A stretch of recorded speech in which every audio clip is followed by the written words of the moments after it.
Well, good morning, everybody. How's y'all doing today? Just heading over to the neighbors to the north of us. Give them a hand here, loading up some stuff on a truck trailer unit. Some chutes and corral panels and so on and so forth.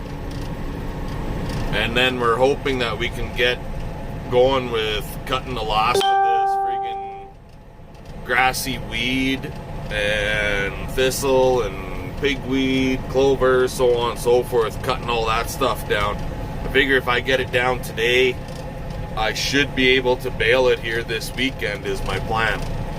It's old and pretty much standing dry is my thought, so I should be able to get it all cut down and baled up here on the weekend.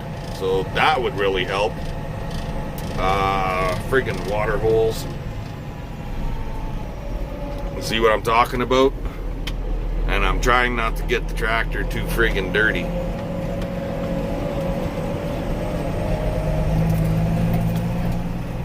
So yeah, the neighbor here, he's literally just up this summertime road from us. The land that we want to cut is excuse me, actually right next door to him, like right beside him. So there's about 100 acres there that we got to cut, and it's going to be kind of a slow process because you really got to watch for the stones on it. When we put the clover in, everything was harrowed and had a packer bar behind that, which really helped. But then when I went in it and I direct seeded some oats in this spring, the hoe drills uprooted some stones. So it's looking kind of brownish out there, but there's still a lot of green. The quack grass is holding the green pretty good yet. So anyway, it'll make for a good filler if nothing else, right? Anyway, we're gonna get over to the neighbors and we'll get that stuff loaded up, and then we'll see what happens. I'm leery about laying my oats down just here yet today.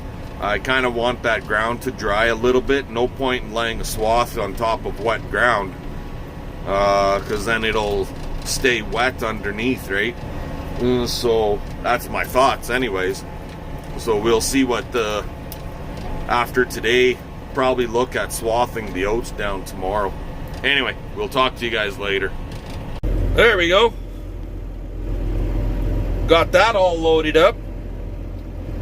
And they're getting ready to take off and go get that set up for, they needed that one alleyway chute in their setup at a rodeo competition here for this weekend. So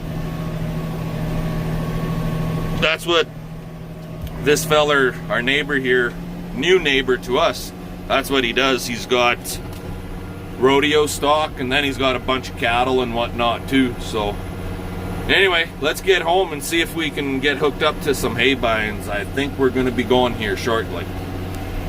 Alrighty, well, see this line? That's from, because the ground up, I think we got more rain than what our rain gauge is telling us, because this ground is freaking soft, guys. The freaking skid shoes on the hay bines are wanting to dig into the ground. See that? Fucking near cultivating with skid shoes on the hay bines. And so I adjusted mine as I was really plowing. We might have to adjust CP's unit yet too. But yeah, the skid shoes are digging in and it's sinking into the friggin' dirt, and I don't know if cutting here today is a good idea or not. Like, this is a day and a half after the rain, and you would think for that little bit of rain we had that we should be able to just go, but nope, it's not acting like it wants to fucking be a good cutting day, that's for sure. Trying to turn here. CP is now stopped because she's having issues, so we might have to just say fuck it and pull out. That's what she's doing. There ain't much of the stuff here as it is, but you know, it would definitely make bales, but it might be just too goddamn wet. Anyway, we'll talk to y'all later. Well guys, we didn't quit. We kept on going. Made a few adjustments. And yeah, we're still rocking and rolling here. See bees wanting to crawl over top of me.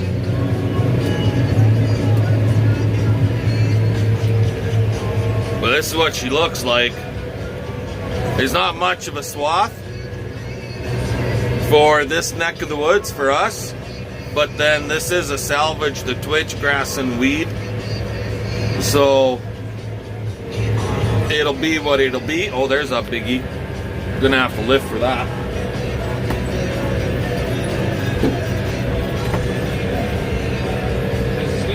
Got a slew belt with him here. That's kind of rough.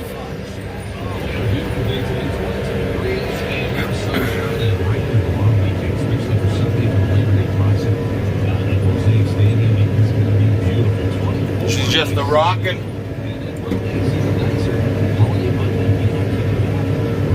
But yeah, we got to cut here for another half hour, 45 minutes, and then we got to shut her down. We got to run and do some other business. And then maybe I'll be able to come back out here after we get back home later on. So, gonna let you guys go. We'll talk to y'all later. There's definitely a difference in the way she sounds now. I thought Murphy was giving us beat right from...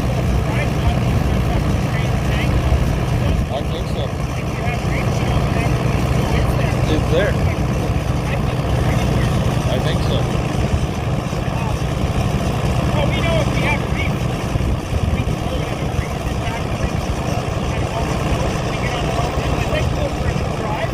Yeah, sure. I'll just unhook that guy right there. That blue one from that day bike. Yeah, you got that nice Charlotte in case we need it? Yeah. I'm gonna go for a ride. Okay, I'll get down. Let's go. You wanna go? I'll close the doors up. Well, there she is, guys. The old Smokin' Perkins. Well, since it quit running on me the first day, now he put this diaphragm in the side of that CAM or / Lucas fuel pump, and I don't know if that was the problem, but we also removed that friggin' Murphy switch, and I kind of think it was that Murphy all along. That wasn't the Murphy switch. Was mounted right on the top of the injection pump basically, and well, he's kind of chugging. Uh-oh.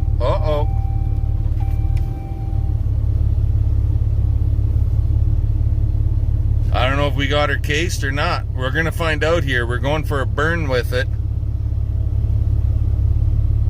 and we'll see if it's gonna work. Maybe he was just slowing down so he could turn around to head back home.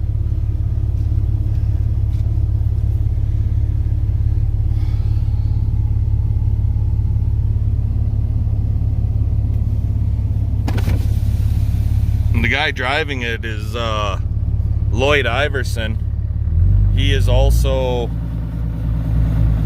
a Claus combine mechanic.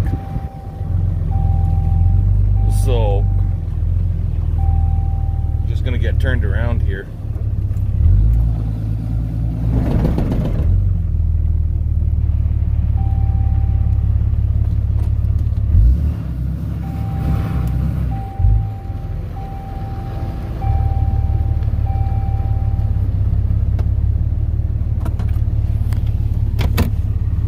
I think that's what I saw there. The little bit of exhaust chug that I saw was just because he was slowing down to get turned around. But I think she's running pretty freaking good now. That's the longest stretch of smooth sailing it's done for the last 2-3 days. So anyway, we'll talk to you all later. Alrighty, so it was not that my thought of him slowing down. It was actually starting to chug and starve for fuel. So we're gonna go home and we're gonna play with the fuel lines and see if there's something trapped in a fuel line. Blow that all out, put the air to her, and clean everything out really good that way. back to square one. Talk to you later. Alrighty, so here's what we've done at this point. This diaphragm is new. The Murphy switch that was mounted on top is gone. We took it out, bypassed it. And that all seemed to really help and made a hell of a difference, but then she was still chugging a little bit. So then we went and to check the fuel tank. And we talked to the fuel, we pulled the fuel tank, the liner out, and that's really clean. You couldn't even see anything in here, right, Lloyd? Yeah. Like, it was really dirty, all gummed up with a waxy buildup shit. Yeah. Like, look at this right here. See that yellow stuff on there? Lloyd's cleaned it up a lot. And that's made a hell of a difference for us. And we're thinking that was our culprit all the time now. We probably didn't have to go to the extent of what we did, but I think all in all, we've made headway. And I did the old man farmer fix of draining the tank and then using into here and jugs, and then using those same jugs to get the friggin' fuel back in the tank. It was kind of a pain in the butt, but if you guys need a combine repair guy or a mechanic, diesel, right? Oh yeah. Diesel? Yeah, everything. Yeah. Everything. All around. Give Mr. Lloyd Iverson here at McLean, Saskatchewan a call. He'll help you out and work at getting you running, and won't stop until thinking about it until he's happy. So talk to you guys later. Alrighty, well, there it goes. You can see her. Now she's purring the way it should purr. Look at these three white little bastards. Anyway, yeah, it took a bit, but that whole strainer, that screen on the suction line was just plugged right solid with that waxy buildup, and it just wasn't getting the fuel. So yeah, I probably spent a little bit of money in an area that we didn't have to, but at least we know we got that problem rectified. What's happening for the rest of the day? I have no idea. I know I got a lot of diesel fuel splattered all over me, so a damn good shower, that's for sure. And I highly doubt CP's gonna want to go cut, so I'm not sure if I'll go cut on my own, or maybe we'll just attack that field tomorrow and be done with it. We got about 20 acres of it wrapped up, so we got to do another 80 roughly. So anyway, if I don't see you guys tomorrow, give us the old thumbs up, comment, subscribe. And if you need a combine or a diesel repair guy, look up, Google search Lloyd Iverson Industries, and he'll help you out. He's up there in the cab. He's the guy that I got this machine from. He's also the guy that my neighbor Brian got his machine from. And yeah, he's been treating me really good. I can't complain at all, not one bit. So just check him out. And fun. Let's get her done.